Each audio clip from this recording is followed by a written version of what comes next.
Assalamualaikum warahmatullahi wabarakatuh. Can everyone, am I coming through? Okay. Boleh ke dengar? Boleh dengar?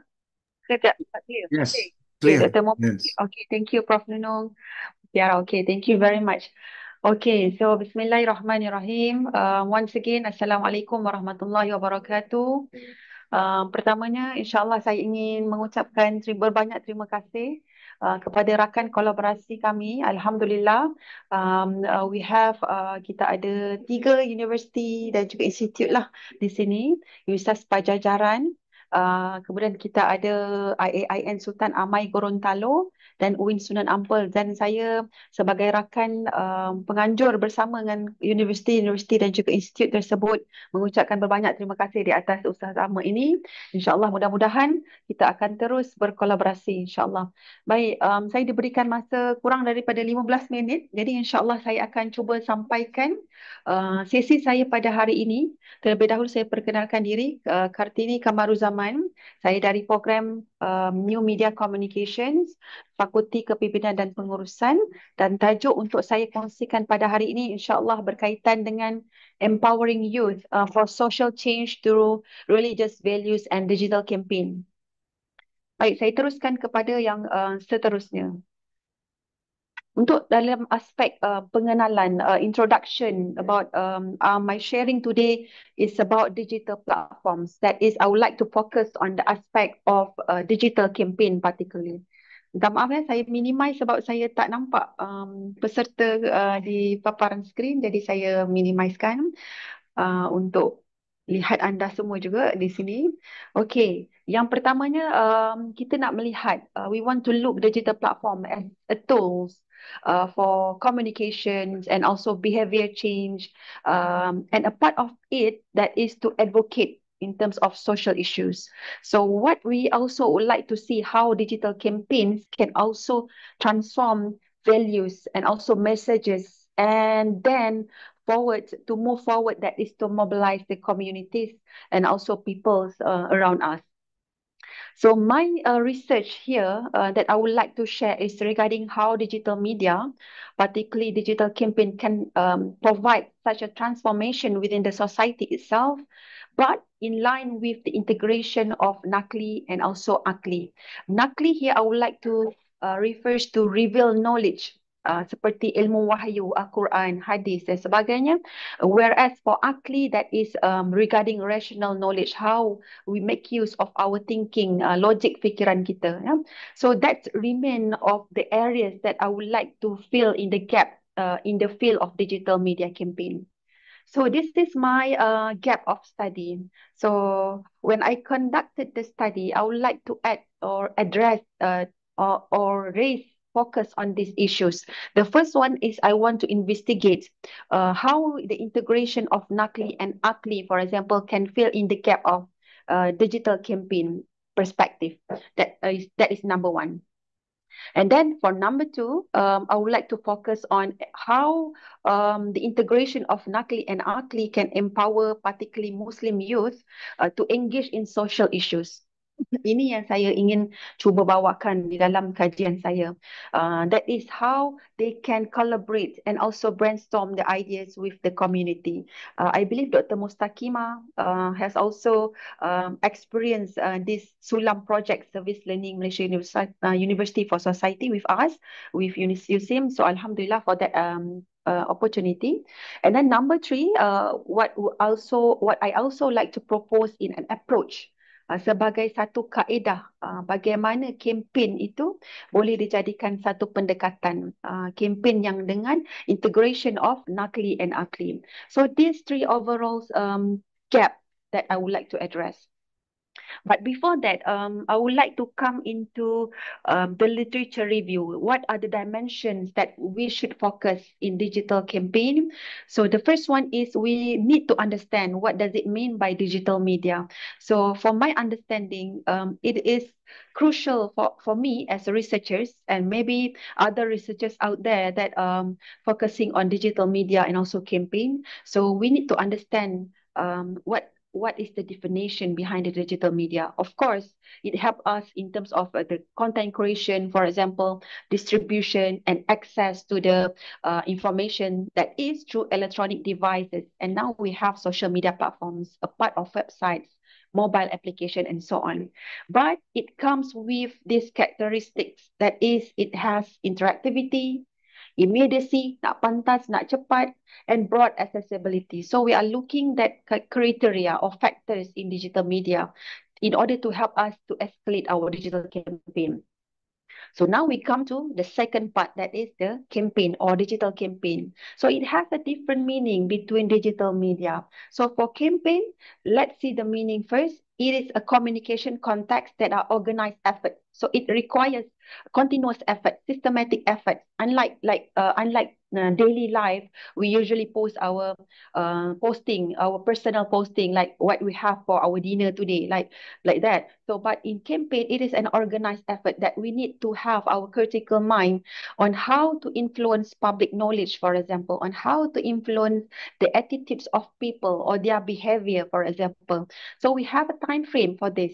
So that's the difference between campaign and also digital media. And what also important here is that campaign is a goal oriented. Dia mesti berfokus di situ. Jadi kalau kita post sesuatu posting dalam platform media digital ataupun platform media sosial, mungkin kita ada tujuan tertentu. Begitu juga dengan campaign. So campaign usually use strategic messages, strategic planning, for example. Itu antara pendekatan campaign. So when we combine together digital media and also campaign, the purpose is, of course, that we would like to address awareness or probably behavioral change, or we would like to address attitude change among people. So itu maksudnya berfokus dekat situ kan. Jadi yang kedua adalah untuk mobilize public action. That in campaign, we are not usually want to address awareness, to increase awareness, but we want people to take action. So that's the second factor or the second reason, the importance or the significant part of campaign if we embed in digital media. And number three, I would like to also address this perspective regarding framing, that we usually frame particular issues or social issues, that we might use persuasive technique communication and also engagement. Okay, next, okay, I would like to go to literature review regarding integration of Nakli and Akli. So we have, right now, we have the perspective regarding digital media and also campaign. But for me, as a researcher, I'm lacking the part of Islamic perspective, or I would say integration of my thinking, the logical thinking, and also my faith. In my context is I am a Muslim, for example. I'm upholding Islamic perspective, for example. So I'm using this perspective of integration, Nakli and Akli, in which from the Nakli perspective, it is a divine guidance, in which we are usually, as a Muslim, we refer to the Quran and also Sunnah to give us an overall or comprehensive understanding, and as our moral compass, for example. And in religion, for example, itself, it has values that guide us. For example, we have justice, compassion, accountability, and also community engagement. So that's the important part of Nakli that I would like to embed in Akli session. That is how this Islamic perspective can provide sort of foundation or compass for me as a researcher, or maybe researcher out there who also use the integration of Islamic perspective in digital campaign, for example, in order to help in terms of analytical thinking, in order to help in terms of making reasoning as a Muslim,